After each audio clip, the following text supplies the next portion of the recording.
करनी सेना परिवार के राष्ट्रीय अध्यक्ष डॉक्टर राज शेखावत और मध्य प्रदेश के प्रदेश अध्यक्ष इंदल सिंह राणा बुधवार को देवास पहुंचे, जहां डॉक्टर शेखावत ने पत्रकारों से चर्चा करते हुए कहा कि हम चुनाव से पहले राजनीतिक पार्टियों को वोट की भाषा समझाना चाहते हैं, साथ ही सत्ता में ज्यादा से ज्यादा क्षेत्रीयों की भागीदारी चाहते हैं। हमने 100 ऐसी सीटों का सर्वे कराया है जहां से क्षेत्रीय समाज के लोग चुनाव जीत सकते हैं। ये बात सरकार तक पहुंचाने के लिए भोपाल में कार्यक्रम आयोजित होने वाला है। आपको बता दें, हम क्षेत्रीय समाज के लिए 80 से 100 सीटों की मांग रखने वाले हैं।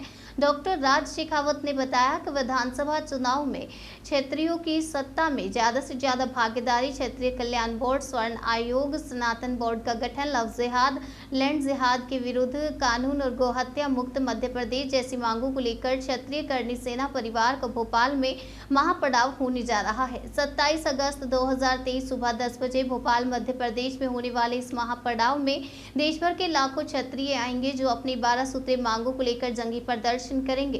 देश भर से कई संत भी इस महापड़ाव का हिस्सा बनेंगे। इन मांगों पर सहमति बनाकर ही महापड़ाव की पूर्णाहुति की जाएगी।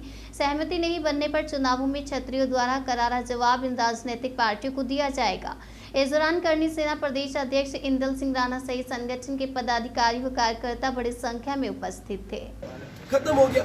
जब आप ओबीसी के अंदर, जब SC ST जो अपना ये आरक्षण है उसके अंदर आप विसंगताएं नहीं रखते, तो इसमें क्यों रख रहे हैं? तो इसका लाभ जनता को मिले, उसको लेके हम मैदान में उतरते हैं। शक्ति प्रदर्शन होगा, उसके बाद भी अगर आपकी मांग नहीं माना तो आप क्या? सर ऐसा है, 27 अगस्त का जो हमारा महापड़ाव है वो ऐतिहासिक होगा, क्योंकि उस दिन ये क्षत्रिय बिल्कुल तैयारी के साथ मैदान में उतरेगा। हम मौजूदा सरकार को अल्टीमेटम देंगे 2 बजे तक का, सिर्फ 2 बजे तक हम सरकार का इंतजार करेंगे। 2 बजे के पश्चात समय हमारा क्षत्रियों का होगा। हम वहाँ से कूच करेंगे, हम सचिवालय जाएंगे, क्योंकि हमारी मांग सचिवालय सरकार और मुख्यमंत्री तो मानेगा। तो हम तो सीधी सीधी बात करते हैं साहब, उस दिन मेरा क्षत्रिय समाज मस्तक पे तिलक लगा के और केसरिया झंडा लेके वहाँ मैदान में आपको मौजूद मिलेगा। तो कुछ समय पहले 2 बजे के पश्चात हम वहाँ से कूच करेंगे और उस दिन हम मांग मनवा के ही मैदान छोड़ेंगे, बाकी हम मैदान छोड़ने वाले नहीं है। आर पार का उस दिन करके उतरेंगे, क्योंकि बीते कई सालों में इतने सारे आंदोलन हुए, हर बार इन्होंने सहमति दर्ज कराई, लेकिन उन्होंने न्याय आज भी नहीं दिए।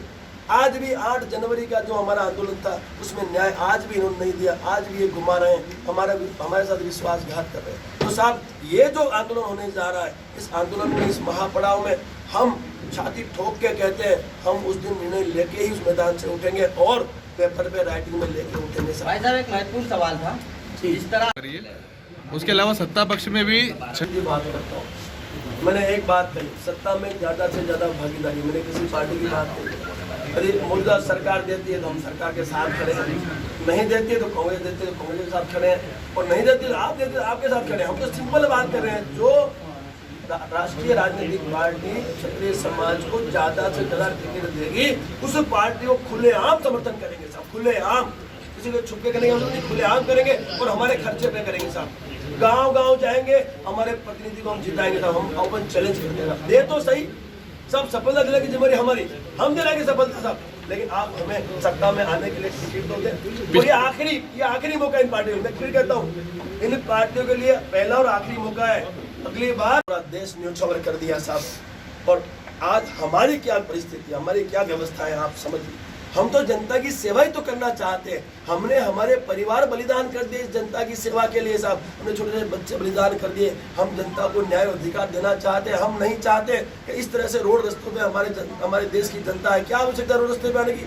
आप एक बार क्षत्रिय को सत्ता में ला के तो देखो साहब, किसी को रोड रस्ते पे आने की जरूरत नहीं पड़ेगी। आप आइए, अपनी मांग रखिए, हम उस मांग पे विचार करेंगे और आपको न्याय अधिकार देंगे। जायज मांग होगी तो सर, हम तो जनता की सेवा के लिए सत्ता में आना चाहते हैं, लेकिन अब पीछे नहीं मुड़ेंगे। और भविष्य में भी यदि हमारी उपेक्षा होती रही, भविष्य में विश्वासघात हुआ, तो साहब क्षत्रिय समाज को एक पार्टी बना के दूंगा साहब, लड़ने के लिए दूंगा।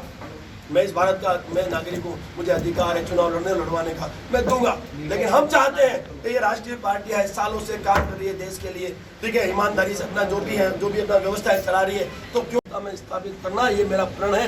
ये केसरिया धारण किया है, सफेद वस्त्र धारण किया, तो सिर्फ इसलिए किया है। एक फौजी आदमी आज आपके सामने बैठा है, जो BSF में अपना दायित्व निभा के आया, 8 साल कश्मीर में अपना दायित्व निभा के आया, जो आतंकवादियों से लोहा लेके आया, वो आदमी आपके सामने ईमानदारी से क्षत्रिय समाज को सत्ता में स्थापित करने के लिए बैठा है। और हम ये सब जानते हैं, इस लोकतंत्र लोकशाही में ये जो